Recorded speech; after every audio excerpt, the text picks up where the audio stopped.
queria fazer uma pergunta que nem combinou. Eu pensei agora. Esse negócio da evolução da língua, e o todes, e o elo, qual mais? Essas... É isso aí. Evolução da língua. Linguagem neutra. Linguagem neutra, exatamente. Pá. Faz sentido gramaticalmente? Não, é que eu falei evolução, eu errei. Essa transformação, vai. Tá. Vamos por partes, tá? Do ponto de vista gramatical, essa estrutura de linguagem neutra, ela não existe como ela está concebida. Todos, não existe. Quando eu falo da noite é todos, já inclui todos e todas. Exatamente. O masculino, na língua portuguesa, ele é responsável por abarcar o feminino. Ele representa o gênero neutro na nossa língua quando há variação de gênero. Então, quando eu falo assim... Boa noite, meninos. Eu estou incluindo as meninas. Não existe um preconceito nisso e não existe um respaldo para você dizer meninos e meninas, né? Então, boa noite a todos e a todas. É desnecessário. É meio ridículo. É desnecessário. Não chega a ser errado, só é desnecessário. É errado. É pleonástico, é desnecessário. Tá. O masculino já abarca o feminino numa variação de gênero. Ele inclui. Então, para que você vai colocar todos e todos? E o princípio da língua é a economicidade. Então, para que você vai falar mais quando você pode falar menos? Já começa por aí. Não tem lógica, né? Então, quando a gente vai numa perspectiva gramatical, isso não faz sentido nenhum. E eu não entendo a linguagem neutra como uma busca de substituição ao português padrão. Isso não é uma realidade. E nem vai acontecer nos espaços de escola. Mas já vi escola que adotou a linguagem neutra. Não, ela não adotou a linguagem neutra no ensino, não, nem no programa curricular, porque existem bases para a educação nacional. Existe um negócio chamado Base Nacional Curricular. Não pode ensinar qualquer coisa na escola, não é assim, não. Então, vamos lá. A linguagem neutra, ela tem um objetivo específico para um grupo específico, tal como o regionalismo, por exemplo, está para os seus, né? Então, dentro daquele espaço de identificação social, principalmente quando a gente fala de identidade de gênero, para aquelas pessoas fazem sentido. Então, o que eu diria é o seguinte, a linguagem neutra não estará no ambiente escolar, em momento algum. Se ela estiver, ela vai estar como exemplo de grupo, ou seja, como acontece com uma gíria, como acontece com um jargão, como acontece com um outro tipo de recurso linguístico. E os recursos linguísticos, eles são plurais. Isso faz parte da nossa língua, como né? Acontece com sotaque nordestino, como acontece gaúcho, com as variações regionais, como acontece com variações entre o português brasileiro e o português de Portugal. Então, só que são tipos diferentes, tá, gente? Porque aí você tem as variações de registro, tem as variações que são estilísticas, tem outros tipos. Então, ela, como representativa de um determinado grupo social e usada dentro daquele grupo, eu não vejo problema.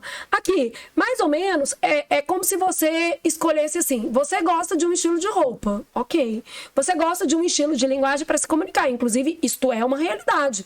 Os adolescentes se comunicam de uma forma, e é uma busca de identidade, gente, é um reforço identitário, né? Então, eu acho que quando a gente olha para esse espaço, a gente vê assim, ó, a linguagem neutra não tira o espaço da norma culta. Ela não veio para coexistir com a norma culta e menos ainda para se propor a substituí-la. Ponto.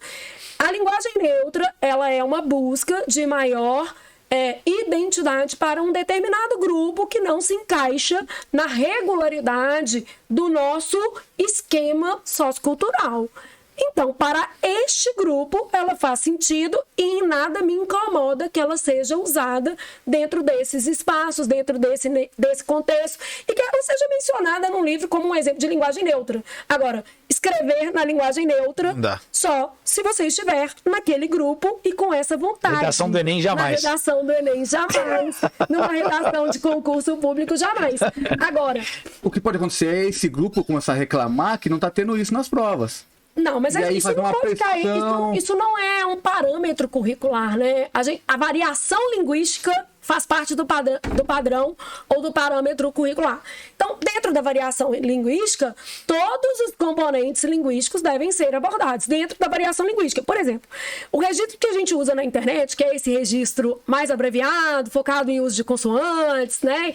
Que é ali um traço das línguas mais americanizadas ou germânicas.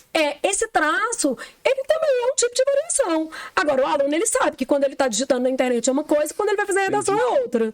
Da mesma forma, uma pessoa que tem uma questão linguística identitária sabe que não vai fazer a prova naquela linguagem identitária. Assim como as línguas, Xeni, Papu, Miauí, uma língua indígena, não vai se fazer prova do Enem, porque o acesso é pela língua oficial do país. No caso, o português padrão. Entendeu? Então, assim, eu acho que são questões, né? É um tema extremamente político, óbvio, Sim. tá? Eu acho só que a gente tem que sempre olhar para os dois lados da moeda. A linguagem neutra não é substitutiva ao português padrão, em hipótese alguma. Beleza? Mas ela não representa uma afronta a ninguém. Sim. Aqui, se alguém quer usar, dentro dos seus espaços, se um bar quer adotar um banheiro que seja unissex, você tem a opção de não frequentar aquele espaço. Eu acho isso tão saudável, gente, porque você faz escolhas o tempo todo. Você escolhe em que restaurante você gostaria de ir, pela forma com que aquele restaurante dispõe as mesas. Você escolhe com quem você quer se comunicar e por finalidades diferentes, né?